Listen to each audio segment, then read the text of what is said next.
Halo, assalamualaikum warahmatullahi wabarakatuh. Ya, masih dengan saya Riza. Untuk melanjutkan video yang kemarin, ini belum sempat saya video untuk pembuatan 4 rak. Ini kemarin barang yang ada di toko saya ini masih berantakan, jadi hanya diberi seperti ini.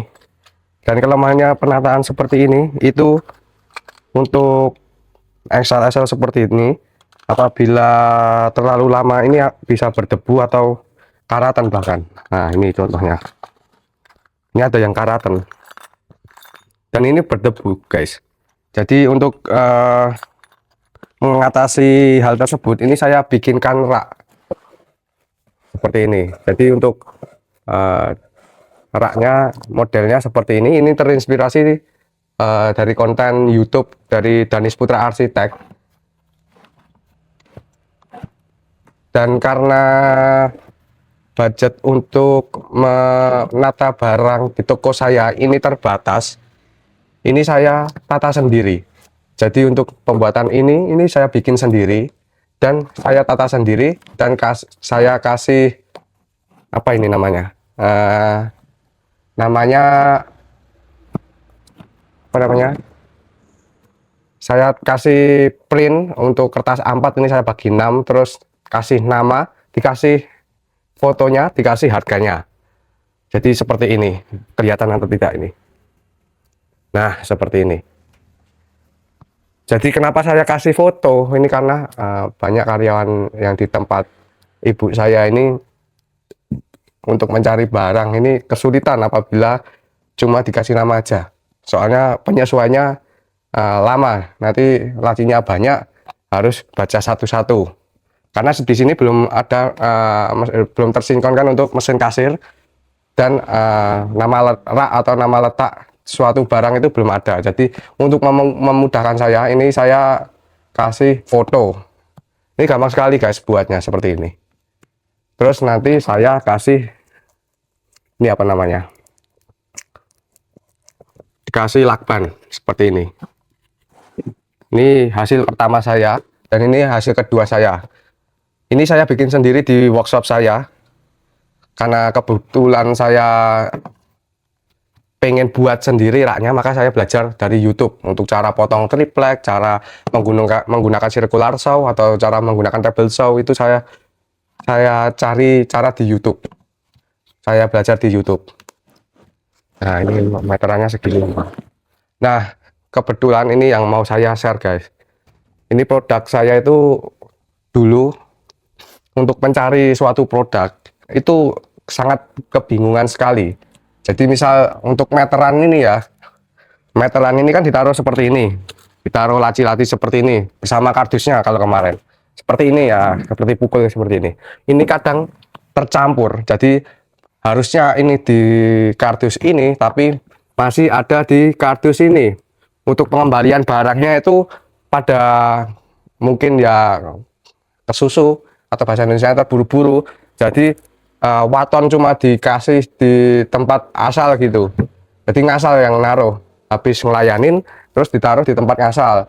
Nah, ini bikin apa namanya, tempatnya ini berantakan sekali, jadi barang yang bukan seharusnya malah ada di situ. Nah, untuk model seperti ini membantu sekali. Jadi nanti apabila ngelayanin orang, ini kan misal ini kan meja pelayanannya kan di sini, terus ngelayanin orang, ini kan mau ngambilin ini masih terbuka, jadi nanti langsung ditaruh di sini, ditutup lagi seperti itu. Lebih tertata dan lebih tidak kena debu, tidak gampang kotor, dan lebih untuk yang apa namanya, yang beli ini lebih meyakinkan, karena terlihat kalau kemarin belum di display seperti ini, belum dikasih rak seperti ini terlihatnya meteran cuma ada 6 jenis saja. Ternyata dibikin rak seperti ini terlihat banyak. Ternyata saya punya meteran merek Essen, merek Olik, merek IGM, merek Muller, ada 4 macam meteran.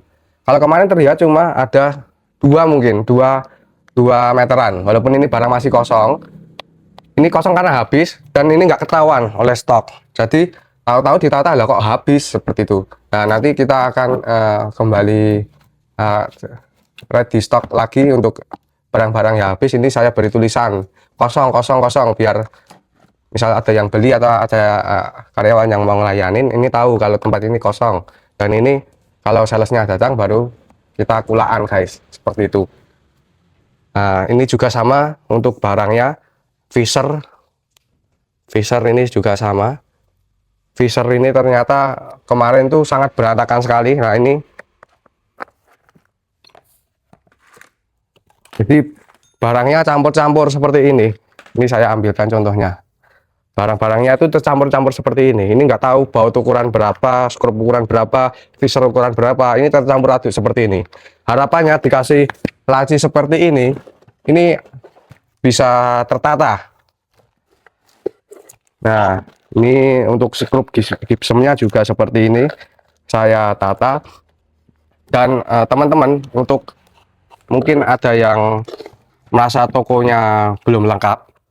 Ini saya merasa toko saya belum lengkap karena kemarin itu skrup gipsum itu ternyata mama saya atau ibu saya itu cuma ada 4 macam, 6x1, 6x1/4, 6x1/2, 6x2. Yang 6/3/4 ini belum ada. Padahal 6/3/4 ini untuk seperti saya yang hobi baru memulai hobi kayu, jadi 6x3/4 skrup gipsum ini sangat berguna untuk triplek yang tipis-tipis. Kalau 6x1 ini terlalu panjang, jadi nanti harus gerinda.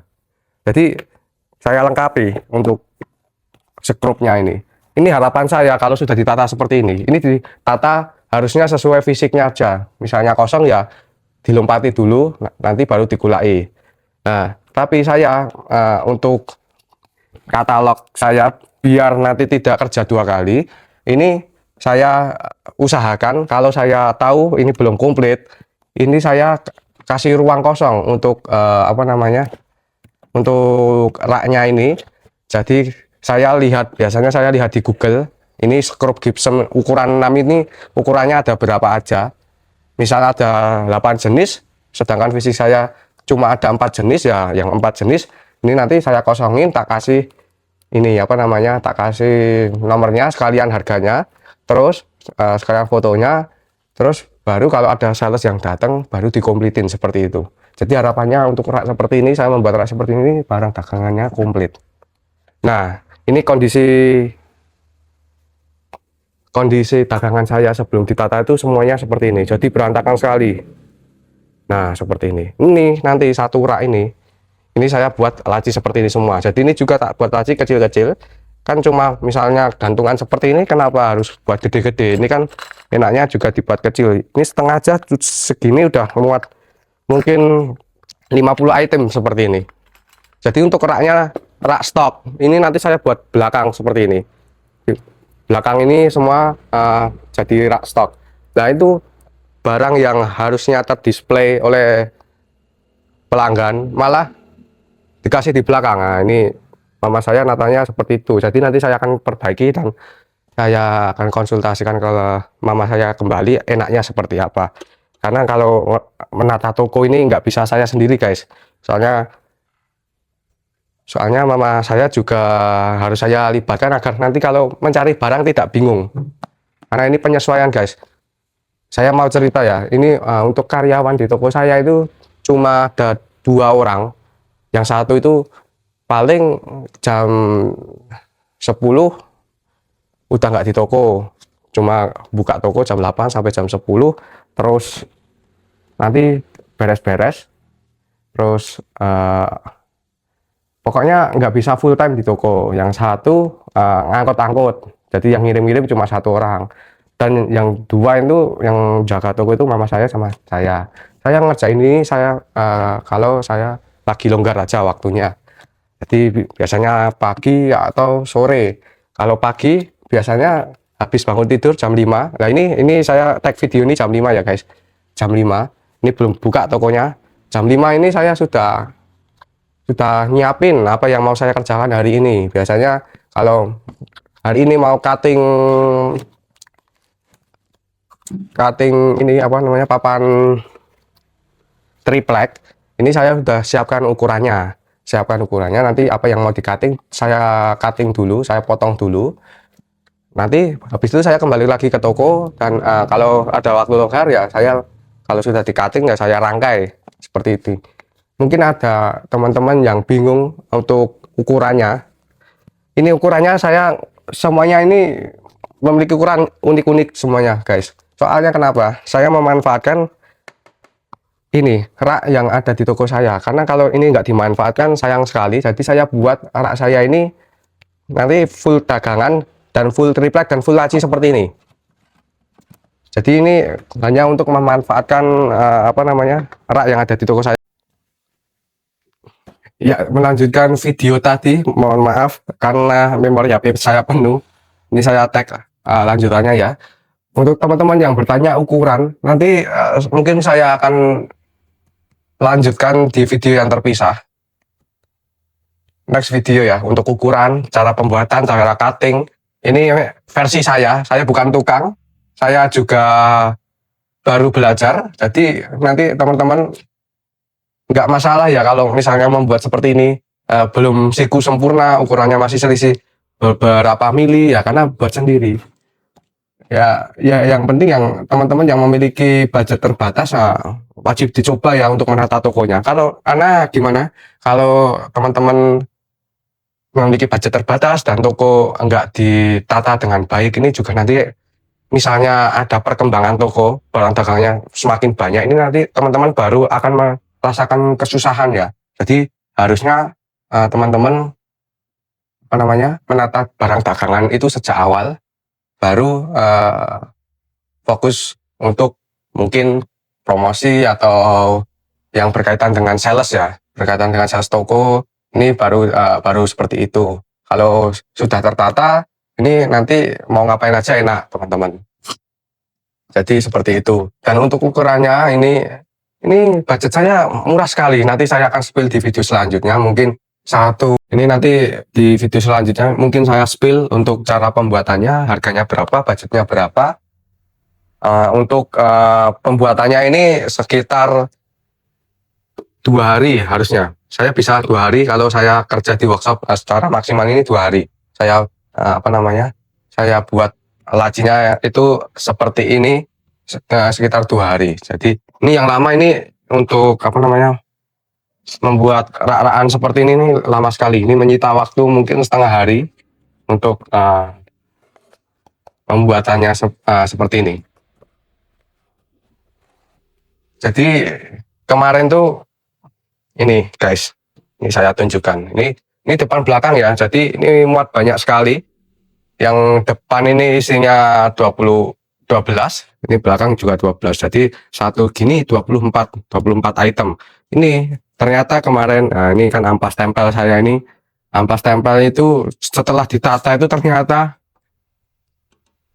yang ampas susun itu ternyata komplit. Jadi dari grid 60 sampai 200 sampai 400. Nah, seperti ini. Nah, ini belum komplit ya untuk baut shaft tappingnya. Ini kan baru ada 2, 3, 4, 5, 6, 7, 8, 9. 9 yang sana belum saya tata. Ada 9 ini nanti saya berusaha untuk komplitin kembali. Jadi karena saya memiliki hobi baru, yaitu hobi kayu ya, mungkin saya lihat. Ini saya closing saja. Jadi terima kasih teman-teman yang sudah nonton di video saya. Mungkin banyak kurangnya dari saya. Kalau ada manfaatnya bisa Bapak Ibu atau teman-teman ambil. Jadi ini nanti mohon dipantau Bapak Ibu semuanya. Untuk next video saya mungkin akan buat cara buat lacinya dan harganya ini berapa, bahannya apa saja, yang perlu disiapkan apa saja untuk membuat atau menata toko dengan budget hemat menurut saya seperti itu. Jadi Bapak Ibu semuanya silakan untuk bisa dibantu untuk subscribe atau komen untuk lanjut di video saya.